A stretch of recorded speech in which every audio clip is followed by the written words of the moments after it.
अगर विरोधी हमारे बारे में सोच रहे हैं या हमारे बारे में स्टेटमेंट दे रहे हैं तो ये अपने आप में पता चल जाता है कि हम कमज़ोर हैं या मजबूत हैं, उनको समझ में आ चुका है। चाहे वो 7 निश्चय की बात कर लें, चाहे वो हम लोग शराबबंदी की बात कर लें, तो ये सारे विफल योजनाएं और इन योजनाओं से आम जनता को लाभ नहीं बल्कि नुकसान हो रहा है। कहीं ना कहीं पूरी तरीके से मुख्यमंत्री के हाथ से बिहार फिसलता हुआ नजर आ रहा है। लोग कहीं ना कहीं इस बात को देख चुके हैं और जान चुके हैं कि अब उनके बस की बात नहीं है। तो हर वर्ग के लोग और हर मज़हब के लोग इस बार मेरे साथ हैं और मुझे पूरा विश्वास है कि हमारी जीत होगी और ये जीत हमारी नहीं होगी, ये भागलपुर के विकास के लिए एक लड़ाई लड़ने वालों की जीत होगी। बिहार फर्स्ट, बिहारी फर्स्ट, ये नारा शायद ही किसी ने आज से 5 साल पहले सोचा होगा, लेकिन इस नारे को जमीन पर लाने के लिए चिराग पासवान ने क्या कुछ नहीं किया। चिराग पासवान ने अपने एनडीए गठबंधन तक को छोड़ दिया है और उन्हीं के एक जो पहलवान हैं वो मेरे साथ हैं। वो पहलवान हैं भागलपुर से,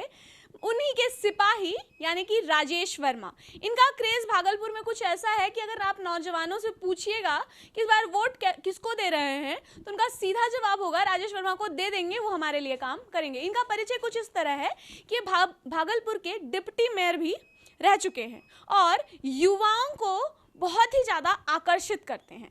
और आप जानते हैं कि बिहार में ज़्यादातर आबादी युवाओं की है और बिहार अब युवा राजनीति की तरफ मुड़ा हुआ है। तो चलिए हम अपने युवा नेता से बात करते हैं कि वो बिहार के लिए और भागलपुर के लिए क्या कुछ नया हमारे प्लेट में परोसने के लिए तैयार है। तो चलिए शुरू करते हैं। नमस्कार, स्वागत है। जी बहुत बहुत शुक्रिया। जैसे मैंने कहा, बिहार फर्स्ट, बिहारी फर्स्ट। जी जब हम बाहर रहते हैं, आप भी बाहर रहे होंगे, मैं भी बाहर रहती हूँ, तो इस जो बिहारी शब्द का अर्थ पलट दिया गया था। लेकिन चिराग पासवान इसको ट्राई कर रहे हैं कि इसको अलग नजरिया दिया जाए। इस पर क्या कहिए? देखिए, मुझे लगता है कि जितने भी बिहार के लोग जो बिहार के बाहर रहते हैं उनके लिए सबसे ज़्यादा मुश्किल यही है कि चाहे वो महाराष्ट्र हो, चाहे वो हम देखते हैं कि साउथ हो या नॉर्थ हो, कहीं भी लोग जाते हैं तो उनके साथ किस तरीके का व्यवहार किया जाता है। एक तो वो अपने बिहार के जितने भी लोग हैं वो अपने दम पर, अपनी काबिलियत पर अलग अलग प्रदेशों में नौकरी पाते हैं और उसके बाद अपने काबिलियत पाने के बाद स्थानीय जो वो प्रदेश है जहाँ वो नौकरी पाते हैं वहाँ के लोगों को इस बात की तकलीफ होती है कि बिहार के लोग आकर यहाँ पूरी नौकरी पा जाते हैं, तो उनका विरोध होना चाहिए, उनके खिलाफ में वो बात करते हैं। तो हर जगह बिहारियों को कहीं ना कहीं मुझे लगता है कि धुकारा जाता है, उनको वो सम्मान नहीं मिलता है, जिसको एक नौजवान होने के कारण हमारे राष्ट्रीय अध्यक्ष श्री चिराग पासवान जी ने समझा, देखा और उन्होंने कोरोना काल में इस चीज़ को महसूस भी किया।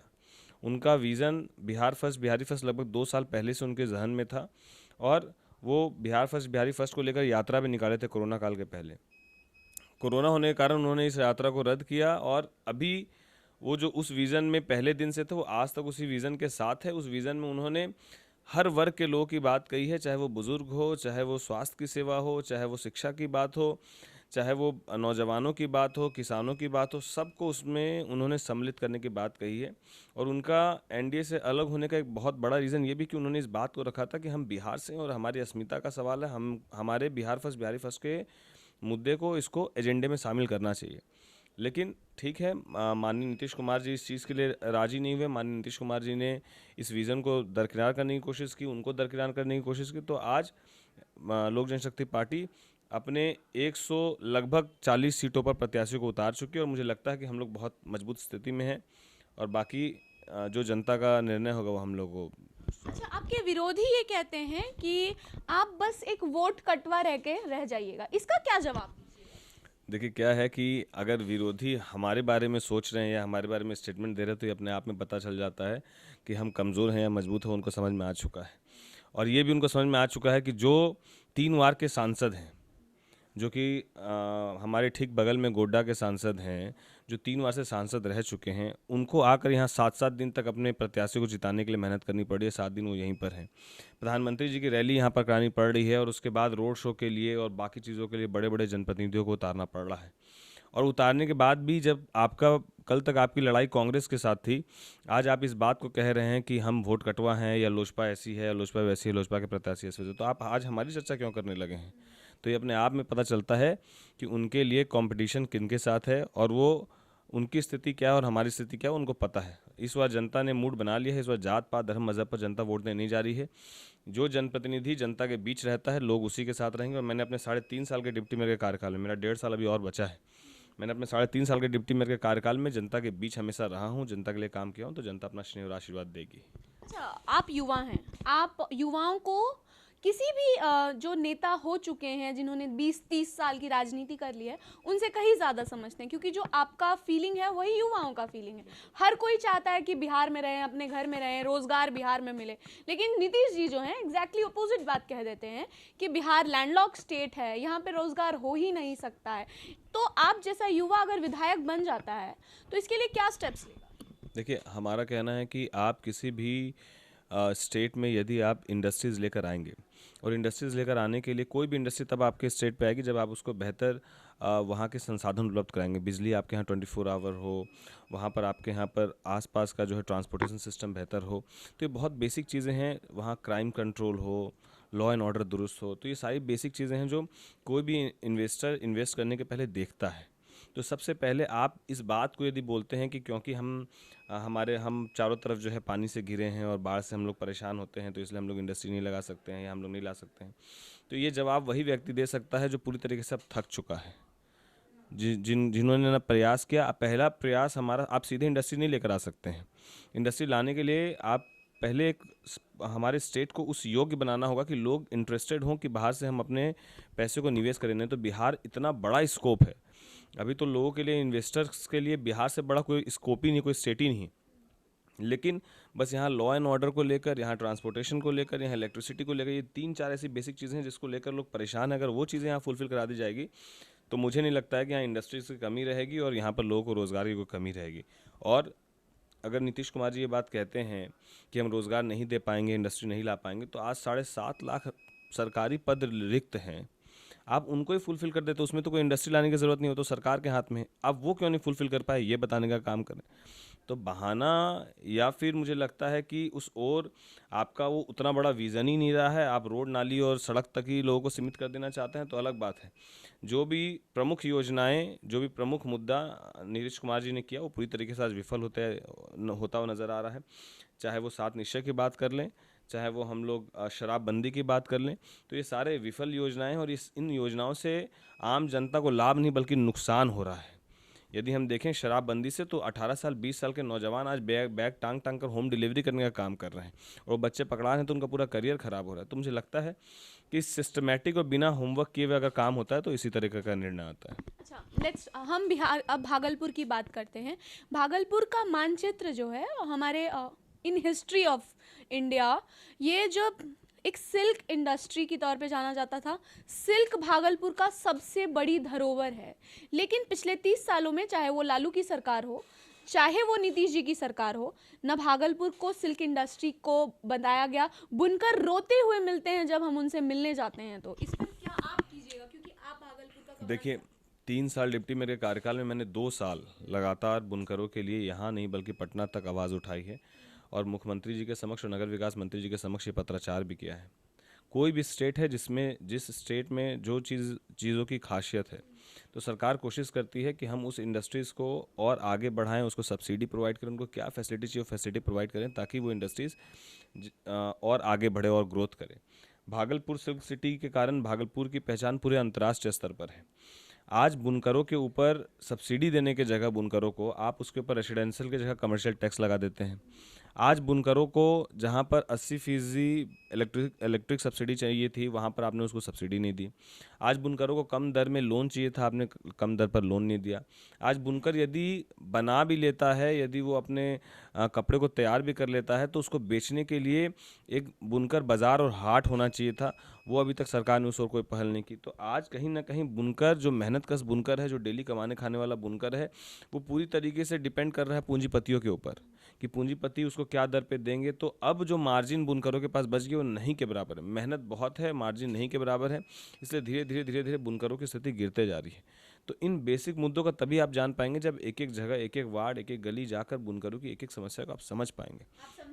मैं बेशक, मेरी प्राथमिकता मैंने रखी है कि जिस शहर में जिस कारण हमारे शहर की पहचान अंतर्राष्ट्रीय स्तर पर, तो हम लोग प्रमुखता से इस बात को रखेंगे। अभी तक सदन में बोलने वाला और गरजने वाला विधायक शहर को नहीं मिला है।